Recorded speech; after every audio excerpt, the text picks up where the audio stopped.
All right, and we are off to the races. Hey, what's going on, everybody? Good to see you. Welcome to another episode. This one is gonna be kind of like off the cuff as well. If you could tell in the background, I got my snowboard right here. This is a different backdrop. I'm in my new place, and I'm feeling pretty good so far. Don't have a couch. Still kind of like, unpacking it. It's got some boxes. I don't have my couch yet. Not yet, bro. Not yet. But yeah, it's coming along real well so far. And today is a Super Bowl Sunday. And I'm pretty sure that the Patriots are going to win. And I hope that I'm proven wrong, because the Patriots win quite often too much. And I'm not a dedicated fan to their organization. And therefore, I feel like the wealth of success should be distributed. And I'm not trying to be communist here, but to the Philadelphia Eagles. Okay?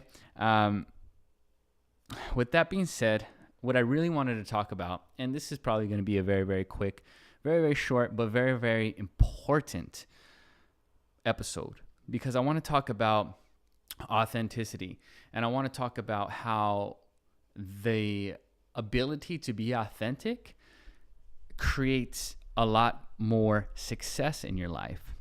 And in this day and age where the power of social media allows your message to be spread amongst the world, there's many people who will take offense to the things that you say, regardless of what you're saying.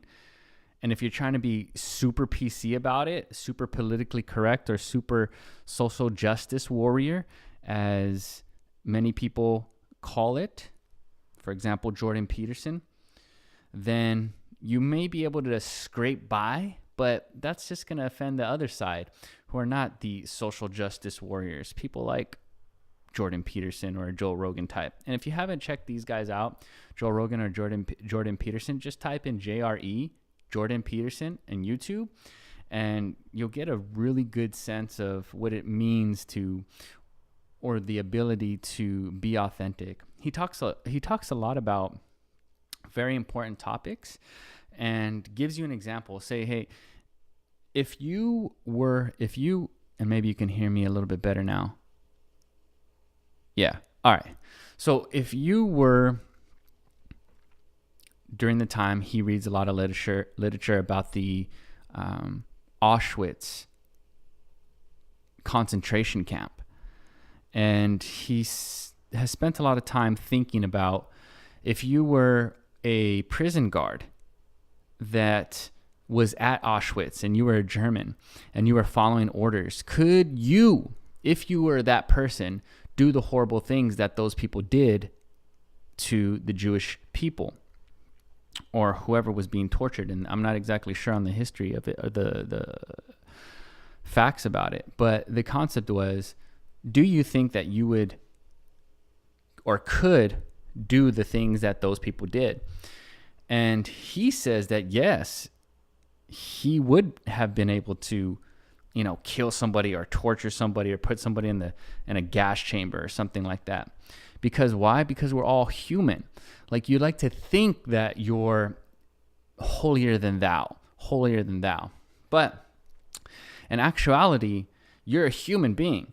And there's been experiments, this has been tested, and you can check this out on YouTube. I'm not exactly sure what the test is called, but where somebody there's a experiment where there's two people in a room, and one person is dressing up like a doctor or some type of scientist, experimental person, and the other person is just a test subject. And whenever the doctor says, press a button, that button sends a electrical shock to a person in the other room, and they're able to hear this other person. So the doctor says, or the scientist says, press the button, shock this person. It's just a little shock. And so they shock the person, bam, and the other person goes, ow, that hurt a little bit. So they keep on turning up the magnitude of the shock until the person's like, ah. And of course, this is all fake. But the scientist who's telling the person to do it the person who's doing it now feels like, okay, I'm just being told what to do. So I'm just going to keep on pressing this button. And many of them press the button to the person's like literally dead. And many of the people in that experiment, I think it's like 70 or 80% people just go till finality, to the person's dead. It's crazy. So the reason why I bring this up is because there's a lot of things I think that you want to do in your life that may be offensive to somebody. Maybe it's to your parents, or maybe it's to your significant other, or maybe it's to your friends or some type of family member. And Gary Vaynerchuk talks a lot about this as well. But you feel like you have an obligation in order to fulfill their dreams, their wants for your life. And that's simply not the right way to go. And it's simply not being authentic. There's many things that you want to do that may offend other people. That's just the way that it's going to go, especially in these times. Somebody might be triggered by me saying these things. And from what have I experienced, if people are offended by what you, like, first of all, you have to take into consideration, yes, other people's feelings. Now, if it's not really physically hurting somebody, like physically messing with somebody, I feel like you're okay to go ahead and move forward with doing what you are wanting to do, even if it may offend somebody. Okay, and the reason for that is because physical things, like say you don't like somebody, and you're like, you know what, I don't like you, and you just straight up go up to somebody and punch them right in the face. Well, see, that is not necessarily what I'm talking about here. What I'm talking about is small little things that you think may offend somebody. Say, for example, like asking a waiter. Have you ever been at a restaurant and the waiter's kind of busy a little bit, and maybe they pass by you and you don't even request whatever you are wanting to request because you're afraid that it's making the waiter's day a little bit more confusing, stressful, or whatever? I felt that. And it's weird. You're at a restaurant and this person is being paid to serve you. On top of that, you can give a tip if they provide good service. Depending on how good they are, you can give them a bigger tip. Now, for whatever reason, I felt like I maybe had wait to, not have my request answered, not have my request fulfilled. And no, man, little things like that. No, ask the waiter for a cup of water, or ask the waiter for some napkins, or ask the waiter for this, or ask the waiter for, you want to make an additional order, whatever it is. Something small like that, it shouldn't be such a big deal.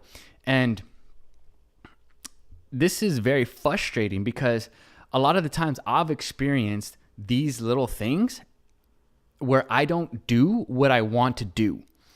And they're very frustrating to me because they're such small things that may or even may not offend somebody. It might not even be a big deal at all. But you don't do it. But I don't do it. Now, this is the thing that I'm trying to work on because, say, for example, like I talk a lot about relationships and going up to, in my case, girls, and asking them for their number, say, for example, or if they want to hang out or whatever. Okay, so this is something that is so prevalent. It's so prevalent to so many guys, okay? I can only speak there for the guys. It's so prevalent that they don't go up because they're, for one, am afraid of rejection. And no matter how many times I go up to a girl and just like ask for her number, I already have that path in my brain, like, hey, look, I can do this. I've done this already. I've done this plenty of times, but still I get approach anxiety or some type of fear of rejection in my mind. And it's crazy. because it's not a big deal. And it's so funny because I think that I'm going to interrupt this person's day or whatever. No, look, if you're a nice person, that's a good start for one. So you're going to be able to bring some joy into this person's life. Look at it as that way. You're adding value. You're not taking value. Unless you are just trying to take some value, then, there's some reason to have approach anxiety or, some type of weird thing going on with you. But this whole idea of authenticity, of just being your true self, of letting you shine, like you're good and you're bad, is very important because you're a human being. You are good. You are bad. That's just the way that it goes. Okay? We're not all perfect.